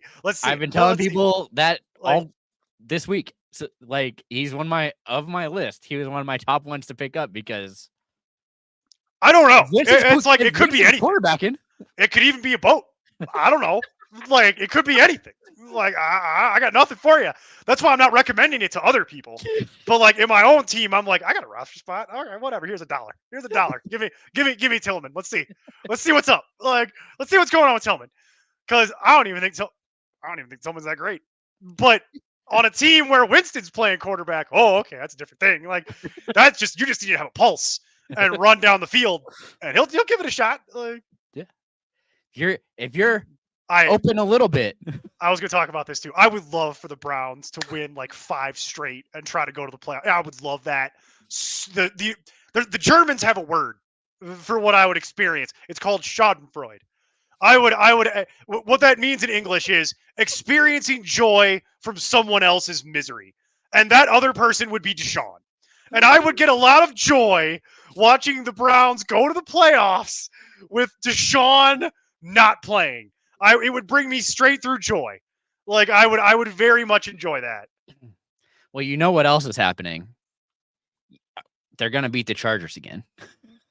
Now, so they're getting one win in 2 weeks. Then they play the Saints, the Steelers, the Broncos, Steelers, Chiefs, Bengals. There's a possibility. Yeah, you could beat the Bengals. Can they beat the Steelers, though? Yeah, that's going to be the hard one. I don't know about that. They should be able to beat the Broncos. Should, but that's not a guarantee. Yeah, they should be able to beat the Saints. That is more real. They're definitely going to beat the Chargers. The Broncos actually aren't that terrible. It's just hard to watch. It's like they're not actually that bad, but it's hard to watch. That offense looks very constipated. Like they don't. You watch the Chargers game. Like, what are you talking about? Constipated. Yeah, that's a different thing. The Chargers are objectively bad. Yeah, they're the same team. Yes, no, no, no. 100%. Broncos defense is significantly better. Okay. Yeah. And also Knicks can still run, whereas Herbert's like, oh my ankle. Yeah. Oh my ankle. Still recovering. Actually, yeah. I think he might be scared to run too, which isn't helping things. But which I get because they both have bad wide receiving cores. I'll give you that. They're both teams have no wide receivers that I would be. I like Sutton a lot, and I have, but Sutton's getting old. That's I why like Palmer because I keep seeing the flashes that I like. Why are Oh, you I saw doing that. I saw what you posted. Drove Copium. me nuts. The massive amount of copium that Jason inhales on a weekly basis after watching a Chargers game. But I did see that play live, and I was like, that's why Palmer was profiled the way he was Yes, coming out of college. Like, he can do stuff like that, but they're not he can't giving stay him any healthy. opportunities to do that. He can't stay Yeah, healthy, and like they don't trust him, and it's just very annoying. All right, who's your sit of the week? I mean, I think everybody's going to know it's Baker Mayfield because who is he going to throw to? We already covered this. Yeah. Rashad White and Kate Otten. We've been through it. Like, I just don't trust it. By the way, Baker's not in the top 12 anymore. Oh, okay. So you're going to have to pick again. Well, don't actually pick again, please. I was like, I don't know what the list is. Don't actually pick again, please. I don't want to be here until midnight. CJ Stroud. No, we've covered this. We've covered this pretty extensively. Baker is going to have some issues. That's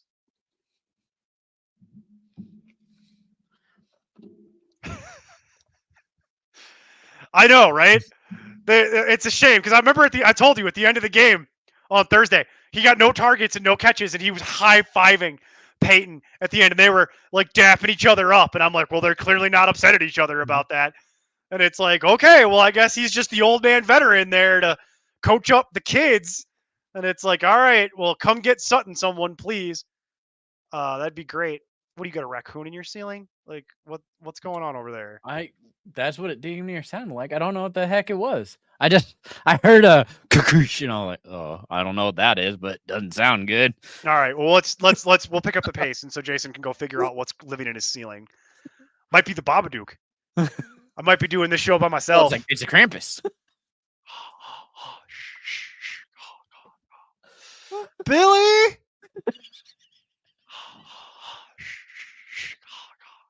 Billy. It is almost Halloween. I know, that's why I brought it up. I'm Yeah. like, we're near the Candyman. Yeah, I mean, I can do this all day. What are you talking about? Oh God, those kids are so dumb. I could strangle them with a cordless phone. They're so good. All right. So yeah, Baker Mayfield. Sit Baker Mayfield. I'm right there with you.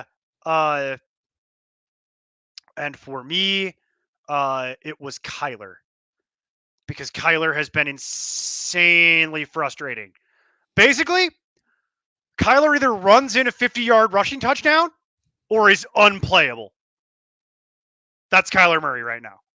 So the question becomes, do you think Kyler Murray is going to run in a 50-yard rushing touchdown against Miami? And I'm going to go with no. By the way, Kyler's next three: Miami, Chicago, Jets. Gonna be doing a lot of sitting of Kyler the next 3 weeks. This is also why I was saying you brought up before. You didn't specify you couldn't cut Kyler. This is why I didn't specify. You can feel free to drop him if you need to. Because the next 3 weeks is brutal. And there's a bye in there as well. Steve gets what I'm doing. Steve gets the joke that I'm doing. It's a 30-year-old joke, baby. It's still glitchy. There's an order to this, so I'm not rearranging the order. And sleeper of the week isn't really how we play this game, but we will do one at the end just for you. Okay? Yeah. Let me pull up the ECR then, so I can. Yeah. Now that. All right. Well, while Jason's doing that, let's do running back start of the week, Jason. Shouldn't be surprised because we talked about it. Rashad White versus the Falcons. Yeah. I talked about my nervousness of Baker. Doesn't mean Rashad White's not going to see targets. I mean, last week he scored 20 fantasy points. It was RB2. He did do that. Very frustrating. After everybody was like, "Oh, he's dead. Don't worry about it." Very frustrating situation now. But if they're gonna have to pass, he's right near the line and can make something happen. Yeah. So his fantasy season has been resurrected. And for me, it's Tyrone Tracy. Tyrone Tracy is also one of those players that we were talking about potential playoff moves for your playoff team. You know what I mean? Like trades, targets. Tyrone Tracy's on my list. He's got it's somebody I got my eye on because what I've been waiting for was Singletary coming back, and let's see what the split is. Well, guess what? Singletary's back. Tyrone Tracy still got the lion's share of that backfield, and it's the fact that he's catching and he's running. So not great against Philly specifically, but Singletary's also never been the picture of health. So for me, I like Tyrone Tracy in what is a very difficult Pittsburgh game for them. So I think look for a bunch of Tyrone Tracy targets is kind of what it is. So that's a good one. And then sit of the week, Jason. Tony Pollard versus the Lions. Historically, Lions have been pretty strong on defense against the running back. Granted, this last week without Hutchinson, they kind of struggled. So I do think they're going to adapt, and I think they should be able to control the Titans, whether that is by just stacking the box and making him actually have to do additional moves, which he can do. It's just if he doesn't score, I'm really struggling to see him getting over the 10 fantasy points that you expect from that position. Good one. It's fine. And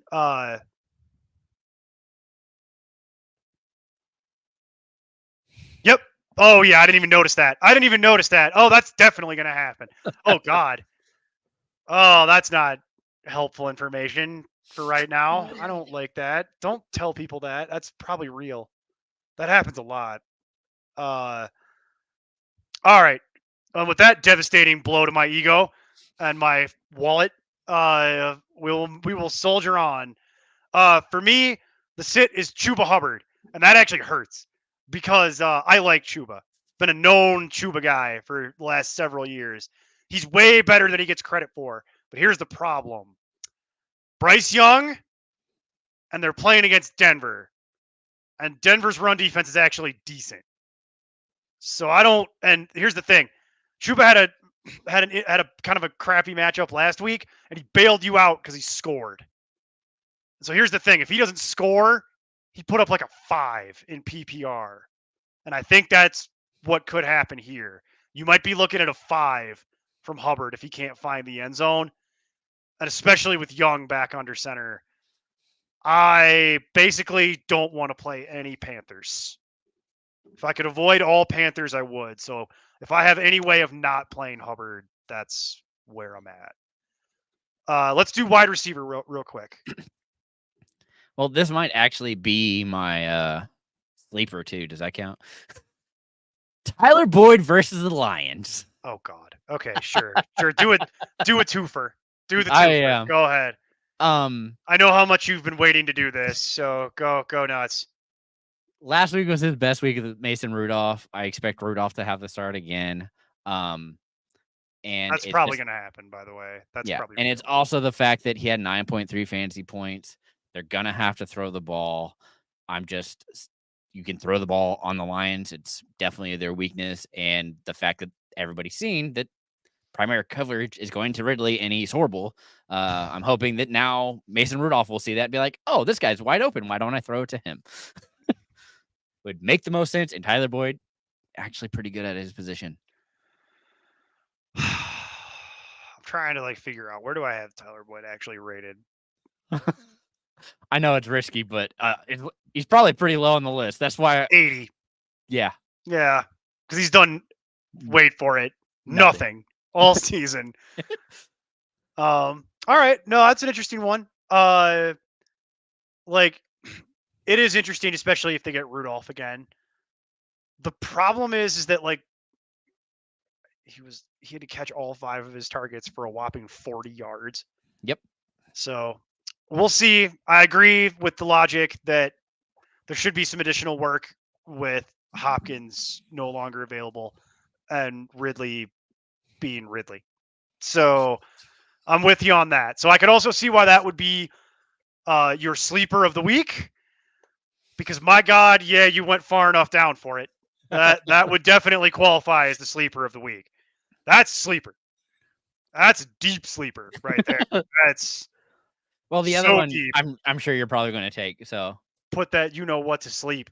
That's how deep that is. Like Jesus. Who am I taking then, Jason? Since you know everything. Cedric Tillman. No, that's not what I'm doing. No, I was talking about for your deep sleeper. Your sleeper. Oh, I might. That's actually a good idea.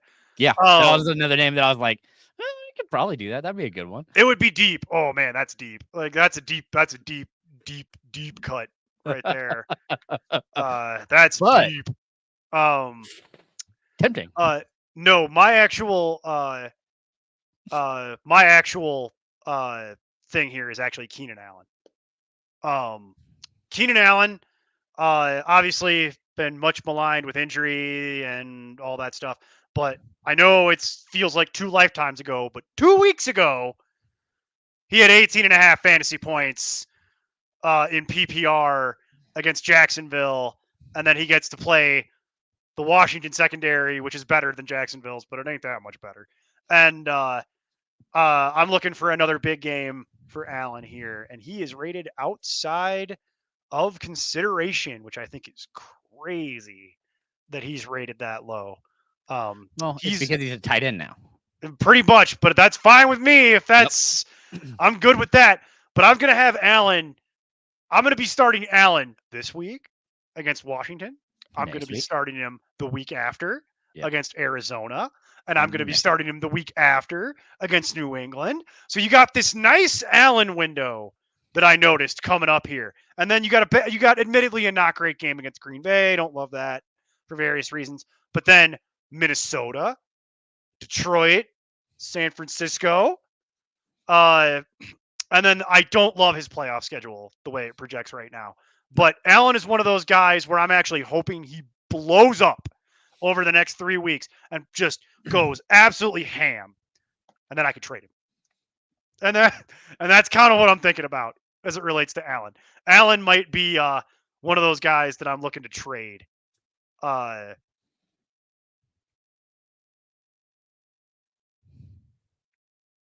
have Allen one spot higher. Yeah, I have him at 3 and 4. The only reason I have it that way is because there's a non-zero chance that Love's day is cut short because they're winning so hard. Otherwise, I'd probably play Love. I have it as 2 and 4 with Allen. Yeah, because I think that Gino's going to throw it. So we're going to tell you DK's there or not. Right.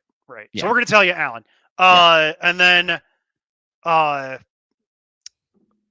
finished my thought on Keenan Allen. Sit of the week. Lad McConkey versus Saints. Oh, now who's bitter? That's exactly why. Now who's bitter? It's just the lack of ability for wide receivers to have space or really catch the ball last week, which should have been an optimal situation. They moved the ball just fine, but none of the wide receivers really did anything with it is annoying. So, yes, I am bitter. Yes, it is. I expect them to run the ball because that's what they want to do, clearly. Even if they I like your new coach. It's fine. Okay. It's just clearly he needs a wide receiver that is in love with Harbaugh because I don't know. Like, I don't understand why they're not. Herbert threw for 300 plus yards and no touchdowns. Yeah, I noticed that. That's almost like hard to do. Like it's almost kind of interesting that happened because it's hard to do that. All right, so Lad McConkey, I can't say I disagree. McConkey has officially had like one good game all year, and people are hyping him up like he's some sort of league winner, fantasy sleeper, and I'm sitting there like there ain't no league winning fantasy sleeper on the Chargers, but okay, y'all do you. My sit, we've already covered it twice, so I'm not going to cover it again. Deontay Johnson. I've been very open about the fact that I'm sitting all my Panthers. Sit them down. We are not playing Panthers in this game with Bryce Young going up against the Denver defense that whether or not it has Surtain. Pretty good. Yeah. Pretty good. If they have Surtain, oh Lord. Oh Lord. Because then it's going to be Deontay versus Surtain. And it was already bad enough. The minute you put that matchup on the board, yeah, I'm sorry, Deontay, you can't possibly hope to win that. Like, that's not going to happen. So yeah, I hate that I keep picking Panthers because it feels like a cop out, but I'm kind of right. So we're going to go back to the well here. Plus, we've been getting some questions about it. And then I'll do my sleeper of the week. Jason's was Tyler Boyd, which is crazy, but hey, the heart wants what it wants. The it depends actually on what really a people's lot. definition of sleeper of the week means. Like, do I need to go like to the 80s like Jason did to find something that no one's ever heard of? Or can I go higher up the list? You could go higher. I mean, again, there's a lot of things that come into consideration. But for example, I would say even 50s. I think at 50, you're sleeping. Are we talking about flex rankings? Yeah, sure. Something that Okay. you're like, this Okay. could be something. It's easy. It's Kate Otten. It's not even a question. It's Kate Otten because Kate Otten's Not a tight end. because Kate Otten's going to get 10 targets on that broke butt team. I've got a much more descriptive word that I can't say. That's literally what it's going to be. It's Kate Otten because Kate Otten's going to get 10 targets and he's going to have 100 yards and no one even knows who Kate Otten is. And if we're going by flex rankings, you think I'm being an a-hole. Outside of fantasy communities, no one has ever heard of Kate Otten. They don't know who that is. Like, it's a tight end. So I'm not even joking. Like, I know it's like tight ends suck and whatever, but like, we're gonna do the whole wheel of tight ends here in a second, and then I'm gonna go eat dinner. But like, I'm not even kidding. It's Kate Otten. If I'm allowed to go that low, if I'm allowed to go there, it's Kate Otten because he's gonna just absolutely feast in that game. He will be. He's gonna be Mr. Everything. For those pivot to wide receiver, so it's actually something useful for people. Kate Otten is useful for people. That is useful. I'm not even kidding. That is legitimately useful information. I understand that, but I'm talking about sleeper needs to be pretty much a wide receiver because people are going to be starting their running backs. They're not really going to be starting a flex running back. It's most likely going to be wide receiver that you're looking at for that flex area. I understand. Under protest, under protest, I will pick again. Under protest, I will pick again, and I will say, no, you know what? Because I'm picking under protest, it's Cedric Tillman. F everybody. F you all. F the world. That's what we're doing. Keon Coleman. It's fine. It's fine. I just want to point out that a lot of people have been talking about big play and a touchdown. Well, no, but a lot of people have been but a lot of people have been talking about Amari Cooper being on that team. Freeze up Coleman. Okay. Here's a fun thing about that. Freeze up Shakir. At no point when Keon Coleman caught those balls last week was Amari Cooper actually on the field.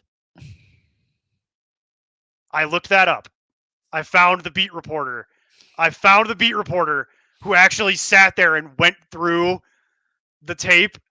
At no point was Keon Coleman, when he was doing that, was Amari Cooper on the field. So I would not play Keon Coleman this week. I want to be very clear about that. So I am not super excited about playing Keon Coleman against Seattle. And I'm also not super excited about it just in general. I think both of them will play, Glitchy. Yes. I think they'll both play. Walker. Even with the broken hand and the contract. What is Walker's issue? He's always got some kind of issue. Like, it's like he just gotta be a little more specific. Don't even pay attention to that. Like, I don't even pay attention to it half the time anymore because they give him veteran rest days and he's kind of just beat up. And he's still sick. Yeah. Yeah, he's fine. He should be good to go. It'll be fine. Nope. No, but probably in your flex. Yeah. I would probably play 3 running backs if I had all 3 of them. Yep. Because I would 100% play Joe Mixon against Indy. Yep. Indy sucks. I would 100%. Like, that defense sucks. I normally am not, to quote Homer Simpson, that team sucked. They were the suckiest bunch of sucks that ever sucked. Like, no, I will play Joe Mixon against that team. For the record, I have Kamara, the lowest rated of those at RB 15, which means you're probably still going to play him. The problem I have with Kamara is not actually the hand or the contract. It's Spencer Rattler. That's I cannot stress how little I enjoy watching Spencer Rattler play football. I would rather watch Jason go out there. I would get some real entertainment out of that as opposed to watching Spencer Rattler barely be able to pass the Tyler Palco competency test and do nothing else.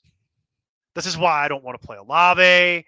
It's why I don't want to play anyone on that team. And to be honest with you, if it was Neil and Neil was Dennis Allen, we'd be playing Hainer. I'm not even joking. Yep. From what I saw of Hainer, his delivery looked cleaner, and he got the damn ball out of his hand. Yep. 3-step drop, back foot, hit, gone. And I was like, that's all I want. And he threw it in such a way that it was a nice tight spiral. And I'm like, why aren't we playing him? Like, can we play Hainer? And I don't even know anything about Hainer. I just saw him take 3 pass attempts at the end of that game. And I'm like, why aren't we playing with that? Like, that looked good. Like, it's easy. It's not hard. 3-step drop, back foot, hit, ball out. That's all I want. That's all I want from you. Like, and I don't want this Spencer Rattler pat the ball, run over here, pat the ball, get murdered. Like, no. We don't do that. Like, no, honey, that's not what you do. 3-step drop, back foot down, ball out. It's easy. Like, well, it's not easy, but it's like, it's not easy, but that's what you should be doing. And I saw Hainer do it, and I'm like, why aren't we just playing Hainer? This is what I would do. Anyway, that's why I don't get paid the big bucks, you know. What? There are 4-person leagues? Bye, Glitchy. You have a good time. Yep. All right. Good sleepers. Troy Franklin, I like. DeAndre Hopkins, because he's the only one who's alive on the field for the Chiefs. That's not a sleeper. Now. Why? Where do they currently wide receiver 53. Yeah, I'm going by ranking though. Hang on, let me. I know what you're doing season long. I'm looking at.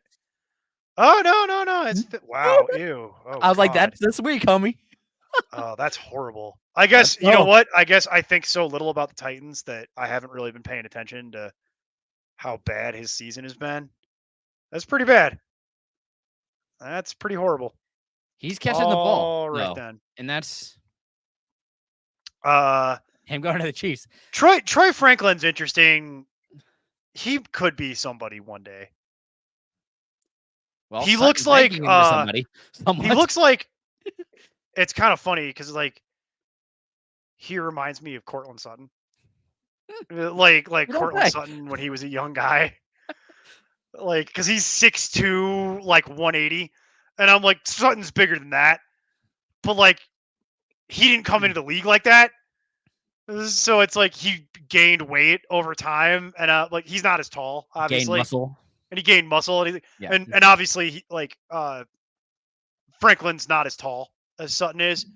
But it just kind of makes me laugh where it's like, oh, they found their guy. But Franklin out here has been a known thing for a while. Yeah. Because he had quite the camp.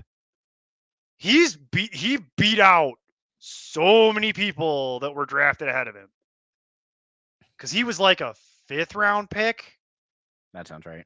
And he beat out like a lot of the guys. He beat out Mims. I don't know what the hell they're doing with Mims. That doesn't even make any sense. Like, why even have Mims? Why is he even here? Like, you don't even play him. Like, he's a kick returner though, right? yeah, but like that's your like second round pick. I know. You wasted a 2nd-round pick to run kicks. That doesn't make any sense. Like, I understand. I was just throwing it out there as an option because completely that's absurd.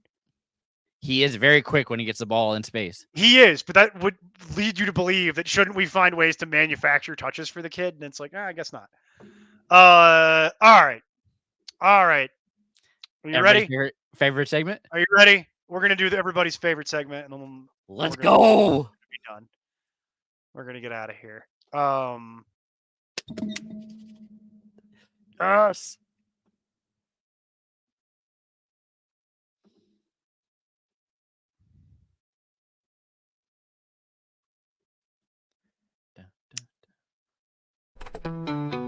Spin the wheel, place your bet. It's time again for Tight End Roulette. Presented by Ballpark Franks. They plump when you cook them. Important concept is no way affiliated with Mark Sanchez or Ballpark Franks.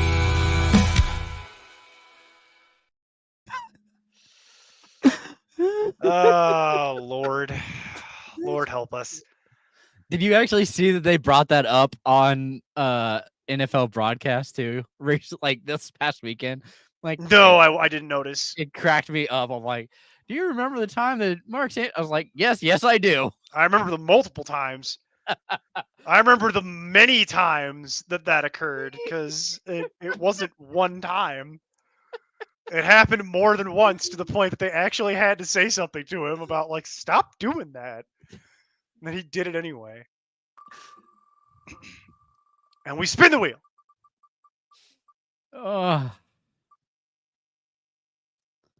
Ooh, I'll do this. I'll go first. Not only do I not want Colby Parkinson, he's droppable. Yep. You can cut him. You can go ahead and just cut him. That was coming. Yep. You can just cut him straight away. You are good. Jason, thoughts? Yeah, I agree. Because I knew exactly what you were going to say. I'm like, oh, he's going to take it. He's going to say, sit him and cut him. Yep. Just cut him. Check. Be done. Oh. Oh, fine. Close. I would sit Freiermuth, but I would not cut Freiermuth. If I needed a roster spot, okay. I want to give this 1 to 2 more weeks. They play the Giants this week, and then they have a bye. I want to see what this looks like with Russell before I'm ready to just cut bait on it. But I wouldn't start him. He had a 7 last week in PPR. Yeah, but I'm fine actually starting him because I do think he scores against the Giants. He could. He very much could. I have him at 16, so I'm gonna probably just keep him on the bench. But I want to wait a couple more weeks, and then we'll see where it goes. That's fair.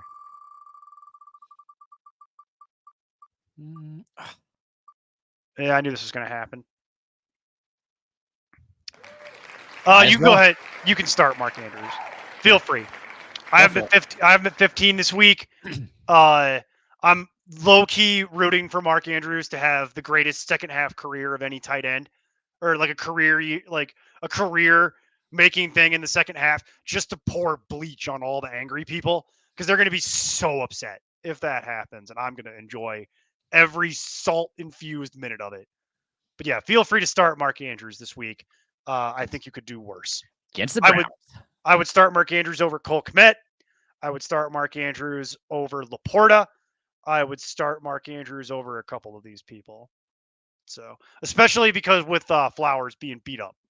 Yeah. That was the other thing we didn't talk about. A lot of people were upset about the Flowers thing, and it's like, he hurt his ankle. It just wasn't being reported. They mentioned it on the broadcast, like, very briefly, and then they weren't talking about it. I saw so many angry people. They're like, what happened to Flowers? Why is Bateman out there? And I'm like, he got rolled up on in the second quarter. Why is everyone so mad? Yeah. And it's because I just don't think it was made immediately obvious. I don't think people spelled it out.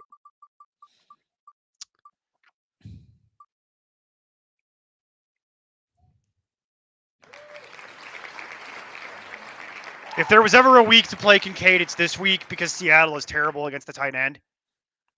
But if Kincaid doesn't get it going this week, not only is he on my bench, he's cuttable. I agree. People are going to be big mad about that.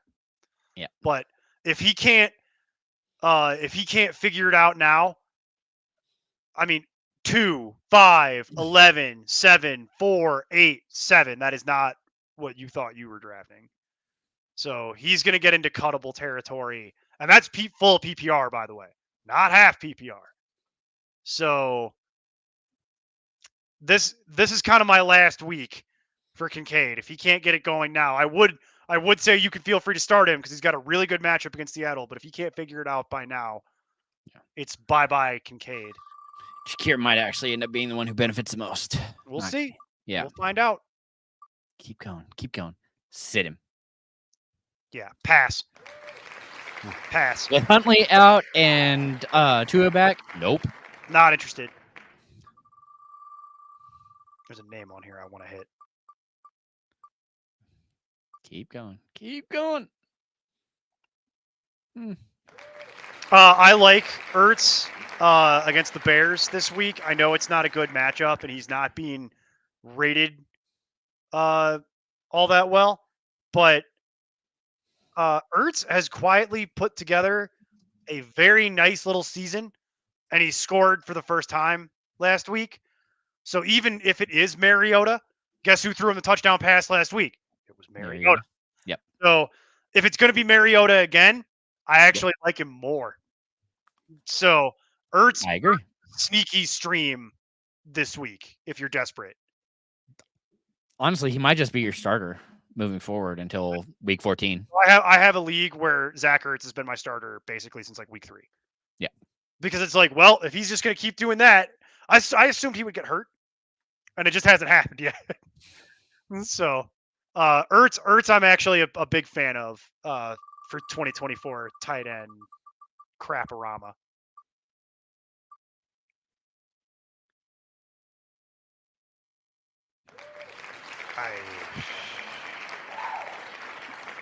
I'm sitting, but it's fine.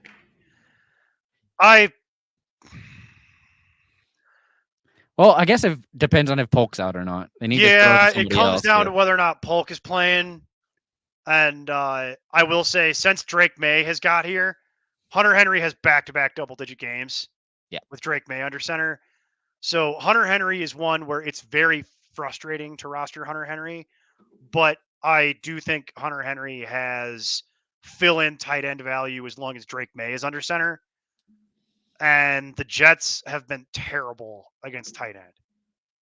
So I could actually recommend starting Hunter Henry this week, but I need to see 1 to 2 more weeks of Hunter Henry looking good. And then the problem is Jason and I have both been burned by Hunter Henry so many times that it's kind of like you burn your hand on the stove.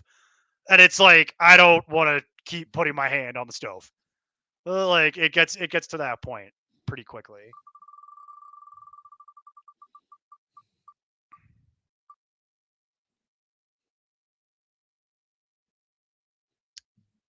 I am not interested in Noah. Nope.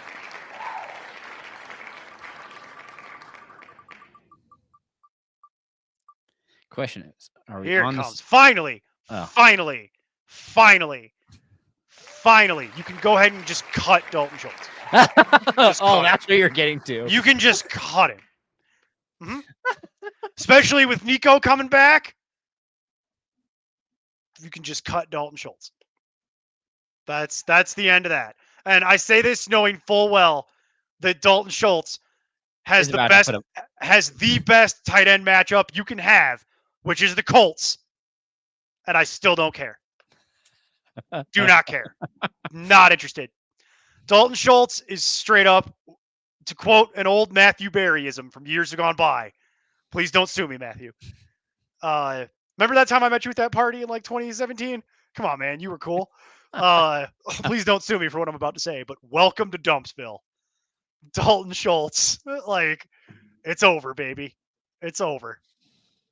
It's not only over, it's Jover. It's bad. Dalton Schultz. 3, 3, 2, 5, 5, 4, 3. some of that's with Nico Collins being hurt too. You know what I mean? Yeah. Like, I think Dalton Schultz is just straight done. You can just be done with it. And that was the name that I really wanted to get to. Because I think people, well, I bring it up, Jason, because on Sleeper, Dalton Schultz's roster. What do you think Dalton Schultz's roster percentage is on Sleeper? 65%. That's 63. Yeah. Why? Because Like, Nico Collins has been out. But like, look, I understand. Think about what I just said. Like, I just read off the point totals. Why? That doesn't even make sense. Anyway, doesn't make sense. Will Dissly. Pardon. Only one who seems to catch passes for the Chargers. Cut. Now it's time for the easiest part of any coach's job, the cuts. Bryce Young under center? No. Also cut. Whoa. Oh, we got to spin it. Back. Who are we going to get?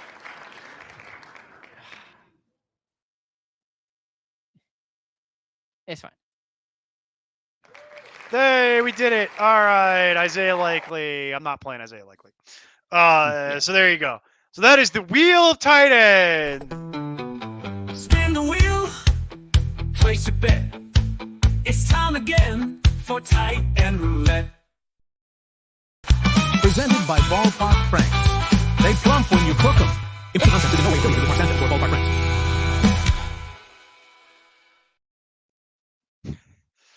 All right. Final thoughts, Jason? Comments, questions, concerns, public outcries? No. I got nothing. There's like a handful of games that I'm interested in. I'm just more like want to watch to see the breakdown for the Browns and how that gets distributed. Like that's one of the games that I'm curious on. Outside of that, it's like how is the ball being distributed right now? There was a lot of questions today based on injuries and everything else. Well, past a couple days with people who are out and how that affects X, Y, and Z, what it's going to look like. And so there's games I'm going to have to watch really closely this week just because of injury and trades. Yeah, I'm preparing for the next couple weeks when we have to do trade deadline conversations because that always gets busy around here. So I'm watching out for that, and it's really just going to come down to who does this year. It really just comes down to who's going to be healthy. That's kind of the sad reality of where we are this year, where it's like who's just not going to get hurt. You know what I mean? Because there's so many freaking injuries. But I will say I will be paying special attention to that Browns game because I really want them to win. And not only do I want them to win, I want Jameis to have a great game. Like a really like next level like game that people remember and talk about. And I want him to do that a couple times. Because it would really make me happy if he could do that, just to really just salt some people in the background. But there's also a lot of crap this week, Jason. I don't know if you've noticed it, but like Green Bay, Jacksonville, that's not fun. Jets, Patriots, it's not fun. Like that's that Titans, Lions game, that's not fun. Like that's the Saints, Chargers, MASH unit game that no one is healthy in. Yeah, that's going to look like a college game. But I am interested in Ravens, Browns. Ravens, Browns, Eagles, Bengals is also going to be interesting because I think the end of that game, I think that the combined point total in that game could literally be like 80. Eagles, Bengals, the game where no one played defense. It could be entertaining. But then like, hey, look, at least there's no London game. There's no morning game. And there's not 2 Monday night games. So we got that going for us, which is good. I'm happy not to have to wake up. Hopefully have more people back. And there's no buys. No buys. We start that up again in week 9, I believe. Yeah, it'll be. And I think is it 4? I think it's 4. It's for the next 2 weeks, Yeah. 9 and 10. Because you can't, can have 0, but Yeah. No, it's 2 in week 9. oh, okay. Steelers and Niners. Hmm. It's 4 in week 10, 4 in week 11. Half the league is on bye in week 12, and half the league is on bye in week 14. So, all right. Well, with that, we're going to get out of here. Thanks again, everybody. Appreciate you as always. You have a good one. Jason will be back with you tomorrow for your start sits prior to the Thursday night game, which actually does matter this week because the Vikings are playing, and there are some Rams that I'm sure people will have questions about. Mostly their weird wide receiver hodgepodge. And Cooper Kupp should be back. So that'll be interesting. And then Mason and Vishal will be on Friday to get you locked in, get your bets set for the weekend. And then Jason and I will be back on Sunday for the final countdown, which I think is going to be very busy on Sunday, Jason, with all the teams happening. And also there's no Sunday morning game. I Hopefully. think it's going to be a busy day. Always Busy, fun. busy. Anyway, y'all have a good rest of your day, and we will catch you next week. Till then, keep up the nonsense.